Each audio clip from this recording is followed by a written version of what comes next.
नमस्कार, बीएसटीवी की खास पेशकश शून्यकाल में आपका बहुत स्वागत है। मैं हूं आपके साथ ऋषभ राय। 14 अगस्त यानी विभाजन विभीषिका स्मृति दिवस मनाया जा रहा है और इसी बहाने छत्तीसगढ़ की सियासत में भी राजनीति गर्मा गई है और बीजेपी विधायक पुरंदर मिश्रा ने देश के बंटवारे का ठीकरा स्वार्थी और असामाजिक तत्वों पर फोड़ दिया है, तो कांग्रेस के वरिष्ठ नेता धनेंद्र साहू ने पलटवार किया और भारतीय जनता पार्टी पर जख्म कुरेद कर तनाव और ध्रुवीकरण की राजनीति करने का आरोप लगा दिया है। यानी विभाजन की त्रासदी की याद के साथ ही छत्तीसगढ़ में सियासी वार पलटवार भी तेज हो गया है। आखिर दोनों पक्षों की दलील क्या है और विभाजन की त्रासदी पर सियासत क्यों गरमाई हुई है, इसी पर करेंगे चर्चा। इससे पहले देखिए हमारी यह खास रिपोर्ट। 15 अगस्त को पूरा देश आजादी का जश्न मनाएगा। तिरंगे के साथ देशभक्ति के रंग में डूबा नजर आएगा। लेकिन स्वतंत्रता दिवस से ठीक एक दिन पहले 14 अगस्त को देश ने उस दौर को याद किया जब आजादी के साथ ही बंटवारे का दर्द भी करोड़ों लोगों के हिस्से आया था। विभाजन विभीषिका स्मृति दिवस के जरिए 1947 की उस त्रासदी को याद किया गया जिसमें लाखों लोगों को अपना घर बार छोड़ना पड़ा, विस्थापन और हिंसा का सामना करना पड़ा और आजादी की खुशी के साथ देश ने बंटवारे का गहरा जख्म भी झेला। लेकिन इतिहास के इसी अध्याय ने छत्तीसगढ़ की सियासत को गर्म कर दिया है। सत्ता पक्ष और विपक्ष के नेता आमने सामने हैं और सवाल है, विभाजन की जिम्मेदारी किसकी थी और क्या इस इतिहास को आज की राजनीति का हिस्सा बनाया जाना चाहिए। 14 अगस्त विभाजन विभीषिका स्मृति दिवस। विभाजन पर छत्तीसगढ़ में सियासी बयानबाजी। पुरंदर मिश्रा बोले, 14 अगस्त देश के लिए दुखद दिन। स्वार्थी तत्वों ने किया देश का विभाजन। धनेंद्र साहू का बीजेपी पर पलटवार। पुराने मुद्दे को परोस रही बीजेपी। विभाजन के जिम्मेदार कौन? बीजेपी विधायक पुरंदर मिश्रा ने 14 अगस्त को देश के लिए दुखद दिन बताते हुए विभाजन के लिए स्वार्थी और असामाजिक तत्वों को जिम्मेदार ठहराया। उनका कहना है, देश का बंटवारा एक बड़ी त्रासदी थी और विभाजन के लिए जिम्मेदार लोगों को इतिहास कभी माफ नहीं करेगा। वहीं कांग्रेस के पूर्व पीसीसी अध्यक्ष धनेंद्र साहू ने भारतीय जनता पार्टी पर पलटवार किया। साहू का आरोप है कि विभाजन की त्रासदी इतिहास का हिस्सा है, लेकिन बीजेपी बार बार इस पुराने मुद्दे को सामने लाकर समाज में तनाव और ध्रुवीकरण पैदा करने की कोशिश कर रही है। दोनों नेताओं के बयानों के साथ एक बार फिर 1947 का इतिहास छत्तीसगढ़ की सियासत के केंद्र में आ गया है। 1947 14 अगस्त दुखद दिन था। कुछ स्वार्थी तत्वों द्वारा हमारे पुराना नेता के सपनों को कि अखंड भारत की जो कल्पना थी उसमें विभाजन विभीषिका कर दिए। ये दुखद है और मैं भगवान से प्रार्थना करता हूँ जिन्होंने इसका विभाजन किया वो तो दुख भोग रहे हैं, उनकी पार्टी भी भोग रही है। इस बात की चिंता करें, भारत को टुकड़े करने वाले कभी सुखी नहीं रहेंगे। विभाजन की त्रासदी को उस समय जो जनता भोगी है वो पीड़ा निश्चित तौर पर असहनीय है और पूरा देश के लिए कलंक था। लेकिन भारतीय जनता पार्टी आज उस पुराने मामले को आज ये मुद्दा बना करके देश के सामने में परसना चाहती है। आखिर चाहती क्या है भारतीय जनता पार्टी? वो क्या पुनः उसी तरह की अशांति पैदा करना चाहते हैं समाज में? विभाजन की त्रासदी देश के इतिहास का वो अध्याय है जिसकी याद आज भी लाखों परिवारों की पीड़ा से जुड़ी है। लेकिन 14 अगस्त को इसकी स्मृति के साथ छत्तीसगढ़ में सियासत भी गर्मा गई। बीजेपी इसे इतिहास के उस दर्द को याद करने और जिम्मेदार लोगों को कटघरे में खड़ा करने का जरिया बता रही है, तो कांग्रेस इसे पुराने जख्म कुरेद कर राजनीतिक ध्रुवीकरण की कोशिश करार दे रही है। यानी इतिहास एक है लेकिन उसे देखने का नजरिया अलग अलग है। अब सवाल सिर्फ ये नहीं कि 1947 में क्या हुआ था, सवाल ये भी है उस इतिहास को आज की राजनीति में किस तरह इस्तेमाल किया जा रहा है और क्या आने वाले दिनों में विभाजन की सियासी बहस छत्तीसगढ़ की राजनीति को और गरमाएगी। बीएसटीवी के लिए रायपुर से शिवम दुबे की रिपोर्ट। तो देखिए, रिपोर्ट आपने देखी और जिस तरीके से 14 अगस्त को विभाजन विभीषिका दिवस स्मृति दिवस मनाया जा रहा है और लगातार उसको लेकर कई कार्यक्रम देश भर में आयोजित होते हैं। भारतीय जनता पार्टी खासकर विपक्ष को लेकर यानी कांग्रेस पर जमकर निशाना साधती है। कई गलतियां, कई खामियां, कई नीतियों में कमियां बताई जाती हैं और इसी को लेकर अब सियासी पारा एक बार फिर गर्मा गया है और वो चर्चा एक बार फिर देखने को मिल रही है, जो कई आरोप प्रत्यारोप का दौर देखने को मिलता रहा है। इसी पर चर्चा करेंगे। खास पैनल हमारे साथ जुड़ गया है। हमारे साथ भारतीय जनता पार्टी से रविंद्र सिंह जुड़ रहे हैं। रविंद्र जी, बहुत स्वागत है आपका बीएसटीवी में। कांग्रेस की ओर से मुख्य प्रवक्ता सुरेंद्र वर्मा जी हमारे साथ जुड़ रहे हैं। सुरेंद्र जी, बहुत स्वागत है आपका बीएसटीवी में। और वरिष्ठ पत्रकार कौशल स्वर्णवीर साहब हमारे साथ जुड़ रहे हैं। बहुत स्वागत है कौशल जी आपका। चर्चा की शुरुआत करेंगे। रविंद्र जी, पहले आप ही के पास आऊंगा, क्योंकि जिस तरीके से राज्य स्तरीय कार्यक्रम हुआ, मुख्यमंत्री ने एक बार फिर वो आरोप लगाए जो आपके तमाम नेता इस दिन पर 14 अगस्त को याद करते हैं। किस तरीके से लोगों के साथ स्थितियां बनी, कितनी लोगों की मौत हुई, किस तरीके से हालात बने, वो ठीक है, याद करना ठीक है, लेकिन इतिहास की उन चीजों को इस तरह से कहना कि कांग्रेस की पूरी गलतियां थी या उस समय की जो सरकार में थी, सरकार में आने की ललक थी, इस तरह की चीजें कहना, क्या वाकई में इतिहास को अब चर्चा वैसी की जा सकती है या वो परिस्थिति अलग थी? इसको विमर्श किया जा सकता है। यदि कांग्रेस आजादी का श्रेय लेती है तो कांग्रेस को विभाजन का श्रेय नहीं लेना चाहिए। किसके समय विभाजन?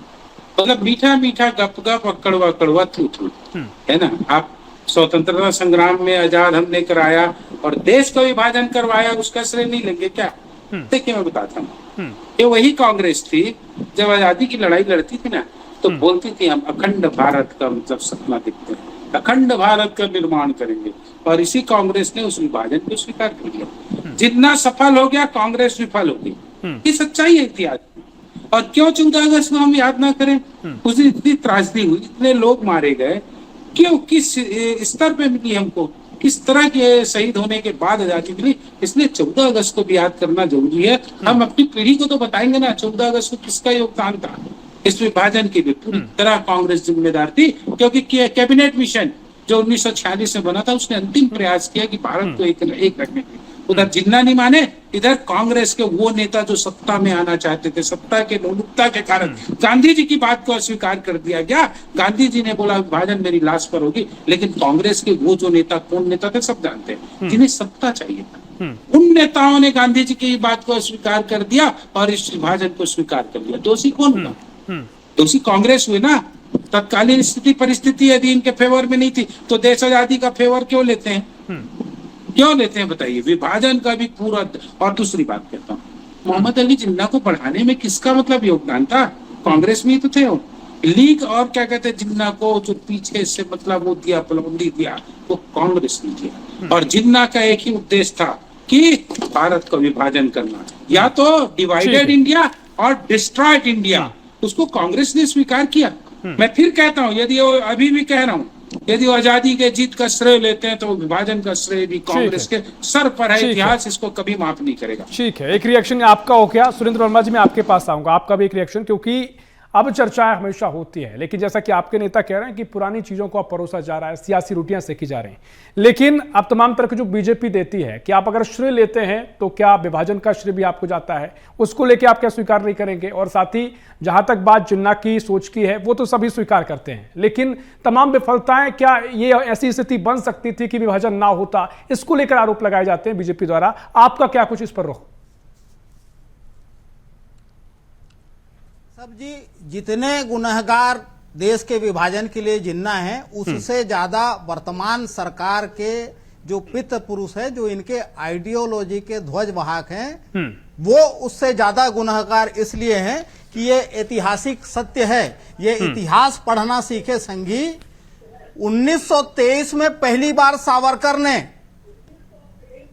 अपनी किताब में लिखा, जिस बात की सार्वजनिक घोषणा उन्होंने 1937 के अहमदाबाद अधिवेशन में किया, अपने अध्यक्षीय उद्बोधन में, और उसी को, क्योंकि ये अंग्रेजों के पाले हुए महासभा और उसका दूसरा धड़ा था मुस्लिम लीग, इनके द्वारा जो द्विराष्ट्र सिद्धांत की थ्योरी की घोषणा अहमदाबाद अधिवेशन में सावरकर द्वारा किया गया, 3 साल बाद 1940 में पहली बार मुस्लिम लीग ने धर्म के आधार पर देश की मांग की।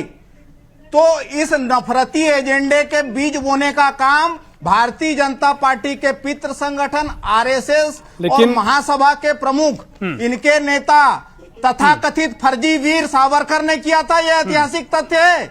आप लेकिन सुरेंद्र वर्मा जी, वास्ता रखते हैं या नहीं, ये सुरेंद्र बताइए। वर्मा जी, क्योंकि फिर यही इतिहास पर हम पहुंच जाएंगे तो फिर वहां से तर्क आता है कि 1916 का जो लखनऊ समझौता था उसको एक बड़ा बताते हैं कि वो भी स्वीकार किया गया। उसके बाद खिलाफत आंदोलन की बात होती है कि वहां पर धार्मिक मुद्दों को जगह दी गई, उसके बाद ये स्थिति बनी। मूल बात ऋषभ जी, आप इस बात के गवाह हैं कि मुस्लिम लीग के साथ मिलकर यही महासभा और आरएसएस के लोगों ने सरकार बनाई।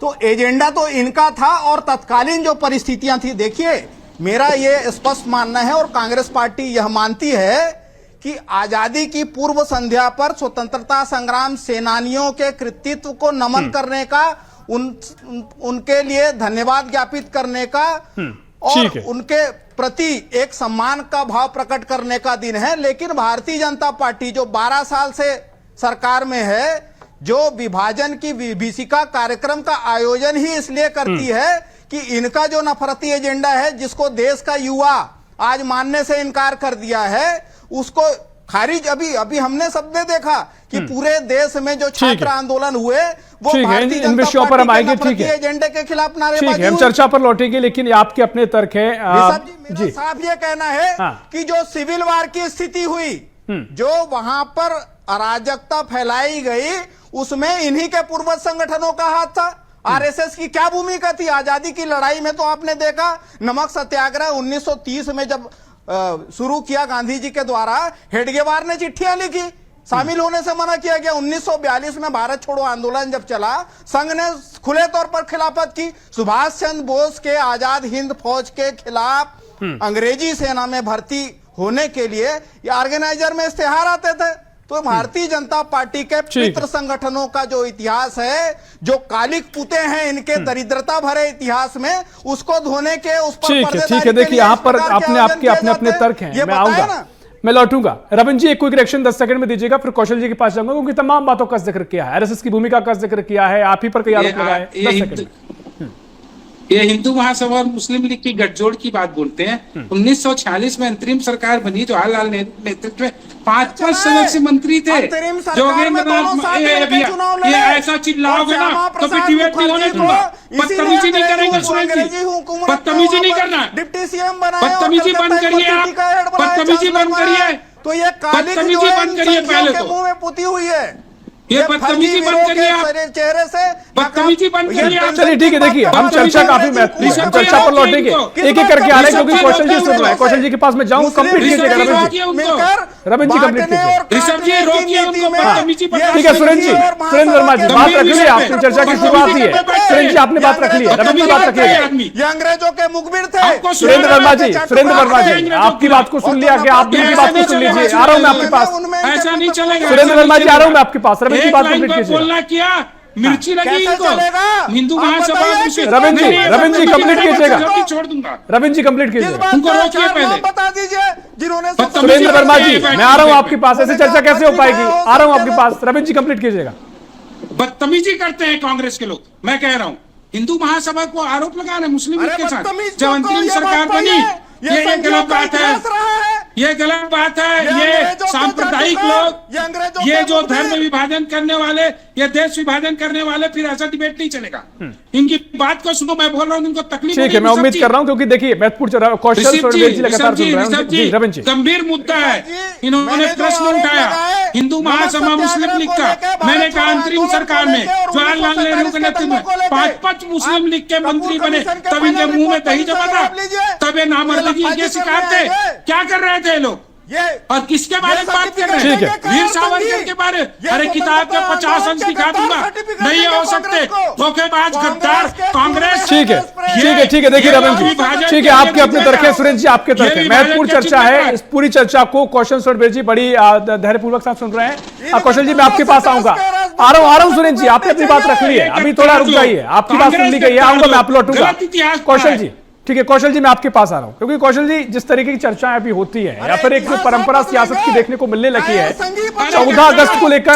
रुक जाइए रविंद्र जी चर्चा हो जाएगी, मैं आऊंगा आपके पास। रविंद्र जी आ रहा हूं, सुरेंद्र जी आपने बात रख ली है, थोड़ा शांत हो जाएगा। ठीक है, एक एक करके हम आ रहे हैं। कौशल जी मैं आपके पास आ रहा हूं। क्योंकि अभी हम जिन हालातों में हैं, अभी देश इतिहास को बहुत आगे बढ़ गया है, लेकिन इतिहास को समझना, इतिहास की चर्चा करना, विमर्श करना जरूरी होता है। कैसे हालात थे उनको याद करना भी ठीक है, लेकिन अभी की राजनीति में, अभी की परिस्थितियों में बैठकर यह तय करना कि किसकी सत्ता की ललक थी, वो कैसे हालात थे, कितना इसे आप जायज देखते हैं? क्या वाकई में सत्ता की ललक थी जिसके चलते विभाजन हुआ, या परिस्थितियां ऐसी बन गई थी, या फिर कई राजनीतिक सोच के अलावा भी एक बड़ी पूरी परिस्थितियां वाकई ऐसी थी जिसके लिए विभाजन करना पड़ा? आप इसे कैसे देखते हैं? ऋषभ जी देखिए, 15 अगस्त को जब आजादी की सुनहरी सुबह हो रही थी तो 14 तारीख को देखने को मिल रहा है। लगभग 80 साल होने जा रहे हैं। 2 से 3 पीढ़ियां ऐसी बीत गई हैं जिनके जहन में आज भी वो दर्द याद है। आप देखेंगे जो कुछ लोग यहाँ पर रह गए हैं, जो उनके जो लोग वहां पर चले गए हैं, तो कहीं कि उनसे अब जब बात करेंगे तो उनकी आंखों में वो दर्द और उनके सीने में वो चीजें अभी भी दफन है, और उनको ये दुख अभी भी है कि इस तरह की जो चीजें वहां उस जिन परिस्थितियों में हुई वो नहीं होना चाहिए था। कि बहुत सारे लोग ऐसा चाहते थे कि विभाजन नहीं होना चाहिए था, लेकिन कुछ लोग ऐसे थे जो लगातार इस स्थिति में परिस्थिति में लगे हुए थे कि हमको विभाजन चाहिए। लेकिन आप देखेंगे उसके बाद की जो परिस्थितियां 80 साल बाद जब चर्चा हो रही है, तो विभाजन का जो दंश जिन लोगों ने झेला है, क्या इस देश में फिर उस तरह की परिस्थितियां निर्मित हो रही है? क्योंकि अभी भी आप देखेंगे बहुत सारी ऐसी ताकतें हैं जो देश को बांटने की ओर आगे बढ़ रही हैं।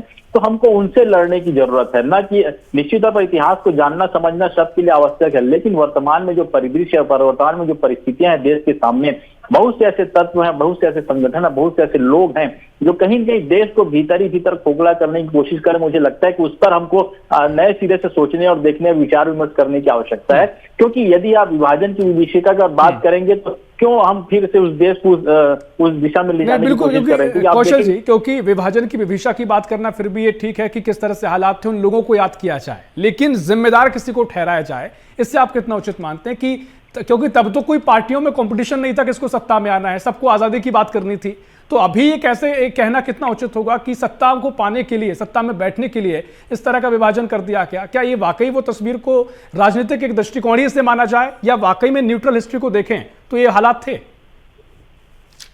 ऋषभ जी देखिए, एक हाथ से ताली नहीं बजती, आप इस बात को बिल्कुल मानते हैं। क्योंकि यदि उस समय यदि एक धड़े का व्यक्ति यदि सत्ता पाने के लालसा था, तो दूसरे धड़े का जो व्यक्ति, दूसरे मुल्क का व्यक्ति, जो दूसरे कौम का व्यक्ति था, उसको भी कहीं कहीं सत्ता की लालसा रही होगी। और यही वजह थी कि हम क्यों दो मुल्क बना के 2 अलग अलग सत्ता पर काबिज हों। तो मुझे लगता है कि राजनीतिक परिदृश्य में सत्ता पाना ही अंतिम चरित्र है, जो विभाजन के समय से चला। और वर्तमान परिदृश्य में भी देखें तो सत्ता का पाना ही अंतिम जो वो चरित्र है, वो रह गया कि आप किसी तरीके से सत्ता पाए। मुझे लगता है इस पर आपको सोचना विचारना चाहिए कि आप देश को बांटकर सत्ता पाना चाहते हैं, आपसी वैमनस्यता पैदा करके सत्ता पाना चाहते हैं, किसी भी हाल में जायज नहीं है। और इस तरह की चीजें हैं, इस पर चर्चा होनी चाहिए। और वर्तमान में जो परिदृश्य है उसको देखते हुए मुझे ऐसा लगता है कि जो भी बांटने वाली ताकतें हैं उनके खिलाफ कठोर से कठोर कार्रवाई की जानी चाहिए, ताकि भविष्य में जो वर्तमान में जो परिदृश्य है, जो भूतकाल में हो चुका है, वो भविष्य में ना हो। बिल्कुल, वाकई में देखिए, एक बात तो आपने ठीक कहा कि हमको इतिहास से सीखना भी चाहिए। और अरविंद जी, क्योंकि जो बांटने वाली चीजें उन पर अगर बल दिया जाएगा तो वो देश के भविष्य के लिए ठीक नहीं है। और दूसरी बात यह है कि अगर विभाजन की बात होती भी है तो कई तरह की थ्योरी दी जाती है, कई बातें, चाहे ब्रिटिश हुकूमत का जो लंबा समय था, फूट डालो राज करो की जो नीति थी, उसका असर भी विभाजन की एक वजह माना जाता है। उसके अलावा मुस्लिम लीग की जो अड़ियल नीति थी, एक बड़ी वजह वो रही। लेकिन सरदार वल्लभ भाई पटेल ने भी यह स्वीकार किया था कि जिस तरह से हालात बने थे, विभाजन बहुत जरूरी कदम था, नहीं तो बहुत बुरे इसके परिणाम होते। विभाजन ही एक सही रास्ता दिखाई दिया था। तो इसको एक जगह पूरा इल्जाम लगाना, जिम्मेदारी डालना कि सिर्फ सत्ता की ललक में विभाजन हुआ था, अभी बैठकर चर्चा करना कितना उचित आप देखते हैं? जो अपने इतिहास को नहीं जानेगा वो अपने समाज को क्या जानेगा, अपने देश को क्या जानेगा। इतिहास केवल राजाओं की जन्म मृत्यु युद्ध का ही नहीं होता है। इतिहास हमें सबक सिखाता है कि हमने इतिहास में क्या गलती की। आप एक चीज बताइए, मैंने तो शुरू में कहा ना, यदि ये स्वतंत्रता संग्राम का श्रेय लेते हैं तो विभाजन कर भी ले, उन्हीं के कार्यकाल के, इसमें क्या गलत बोला मैंने। और दूसरी बात, यदि हम विभाजन को, जो यदि पुरानी बातें दिमाग में निकल के आएगी, यदि नहीं याद करना चाहते, तो फिर हम क्यों महमूद गजनवी के आक्रमण को याद करते हैं, क्यों बाबर के आक्रमण को याद करते हैं, क्यों क्या कहते हैं औरंगजेब की क्रूरता को याद करते हैं? क्यों? क्योंकि ये देश में हुआ, हमने देखा है, इसलिए हमको जानना जरूरी है हमारे देश में हुआ क्या हुआ, क्यों नहीं जानेंगे बताइए? तब तो हम सीखेंगे। आज हम अपने बच्चों को नहीं बताएंगे उस समय 14 अगस्त को क्या हुआ, नहीं, लेकिन कैसे भारत मैं बिल्कुल आपकी बात को विभाजित हुआ। समझता हूं। नहीं, दर्शक इससे भी बहुत कोई- आजकल इससे जानते कोई समझते सांप्रदायिक हैं। वो नहीं लेकिन रविंद्र बढ़ता जी, है। जानना जरूरी है, दूसरा। लेकिन अब आपका नजरिया अलग हो जाता है। अब इससे राजनीतिक नजरिया कुछ लोग मानते हैं, अब वो सत्य की ओर जाएंगे तो बहुत सारी चीजें कि एक व्यक्ति एक जगह को, एक दल को जिम्मेदार नहीं ठहरा जा सकता। ऐसे ही लोग तर्क देते हैं। मैं कह रहा हूँ ना, जब आप एक दल को फिर क्यों मतलब आजादी का श्रेय देते हैं?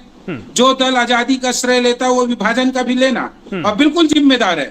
ये मुझसे कह रहे थे। अब देखिए एक बात, ये वीर सावरकर जी की बात बोलते, 50 साल आजीवन कारावास की सजा हुई थी उनको, काले पानी की। अभिनव भारत नामक संस्था खड़ी की, क्रांतिकारी था। अच्छा एक चीज बताइए ऋषभ जी, आपसे पूछ रहा हूँ, ईमानदारी से जवाब दीजिएगा। खुदीराम बोस कौन था? कांग्रेसी थे। भगत सिंह कांग्रेसी थे। राम प्रसाद बिस्मिल वो थे, कांग्रेसी थे। हाँ, और चंद्रशेखर आजाद कांग्रेसी थे। इन्होंने दिया, मदन लाल धिंगरा, इन्होंने आजादी के लिए वीरगति को प्राप्त की। ये कोई कांग्रेसी थे क्या? एक कांग्रेसी बस शहीद हुए थे, लाला लाजपत राय, जिस साइमन कमीशन के उसमें उनको डंडा पड़ा था। दूसरा कांग्रेसी बता दे जो क्या कहते हैं शहादत दिया हो।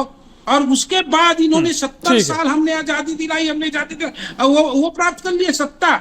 यदि ये था तो अखंड भारत की कल्पना को क्यों छोड़ा इन्होंने? हम तो आज भी, अरे हमारे क्या कहते हैं कि श्यामा प्रसाद मुखर्जी जी 1951 में छोड़ दिए कांग्रेस से। क्यों? क्योंकि उनकी नीति ठीक नहीं थी। उन्होंने कहा एक देश एक प्रधान एक विधान, कोई दो निशान नहीं, छोड़ा उन्होंने। सत्ता में बैठे क्या ये कांग्रेसी हमको बताएंगे? इन्होंने जितना किया नहीं उससे 10 गुना प्राप्त किया। झूठा इतिहास पढ़ाया इन्होंने। ठीक है सुरेंद्र वर्मा जी, के जिम्मेदार लोग। ठीक है सुरेंद्र वर्मा जी, मैं आपके पास आ रहा हूं क्योंकि झूठे इतिहास पढ़ाने के भी आरोप लगते रहे हैं और उसके अलावा जो बातें बीजेपी इस पूरे मौके पर कहती है कि इतिहास को समझना, सही तरीके से जानना जरूरी है, वरना अस्तित्व में नहीं जान पाएंगे। तो आप इस जो आरोपों को लेकर कहा जा रहा है, क्या वाकई में जो आरोप लगाए जाते हैं, जैसा कि मैंने पहले जिक्र किया कि अगर वो स्थिति ना बनती तो विभाजन के दौरान दुख सभी को है, लेकिन क्या उसको रोका जा सकता था? अब इसको लेकर बीजेपी प्रबल है कि अगर आप श्रेय लेते हैं तो आप इसका भी श्रेय लीजिए, क्योंकि आप आजादी का श्रेय लेते आए, तो अब फिर इस विभाजन का श्रेय भी आपको जाता है। ऋषभ जी देखिए, के लिए अपना घर, अपना शहर और अपना आसान नहीं होता।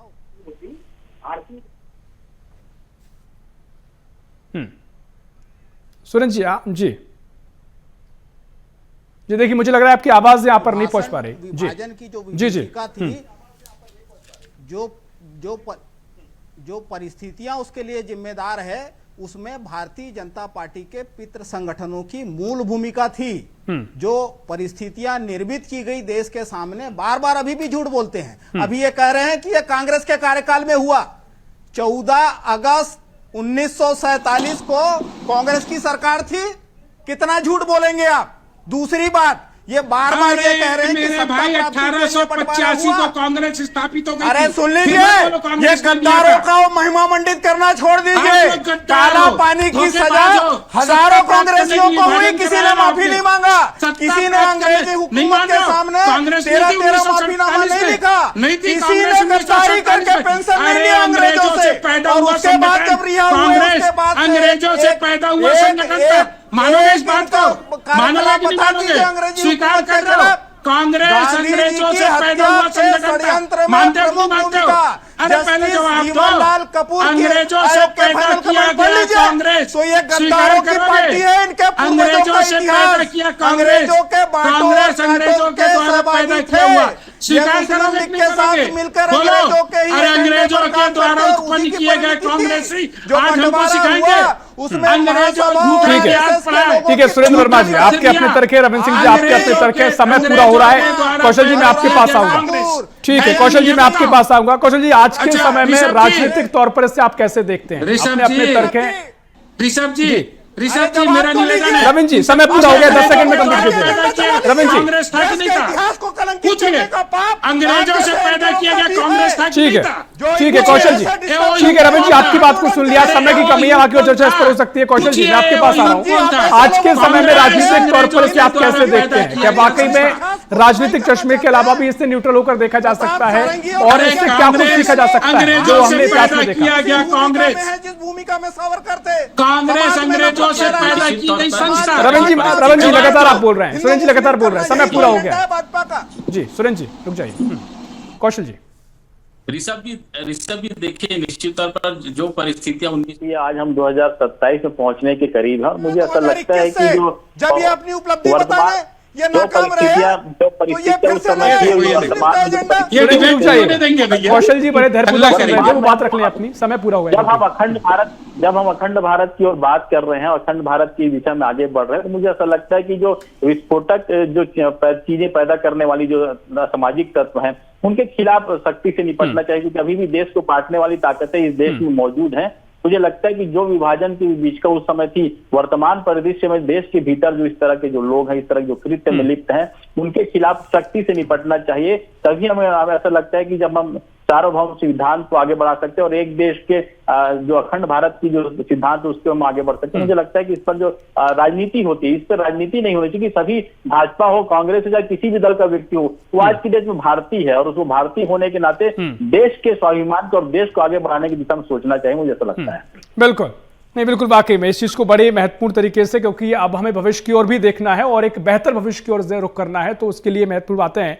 लेकिन सुरेंद्र जी, आपके अपने पास महत्वपूर्ण तर्क है, रमेश जी आपके पास तर्क है। मुझे लगता है दर्शक बहुत समझदार है, आपके तर्क निश्चित तौर पर आपके दर्शक तक पहुंचे होंगे और आगे चर्चा और हो सकती है। समय इतना ही है, बहुत शुक्रिया आपका इस चर्चा में शामिल होने के लिए। तो कुल मिलाकर देखिए, विभीषिका के विभाजन विभीषिका को लेकर लगातार कई चर्चाएं हर बार होती हैं और इस बार भी कई आरोप प्रत्यारोप का दौर देखने को मिल रहा है। लेकिन विभाजन आखिर किसकी जिम्मेदारी, किसकी वजह से, ये सवाल लगातार बना रहता है।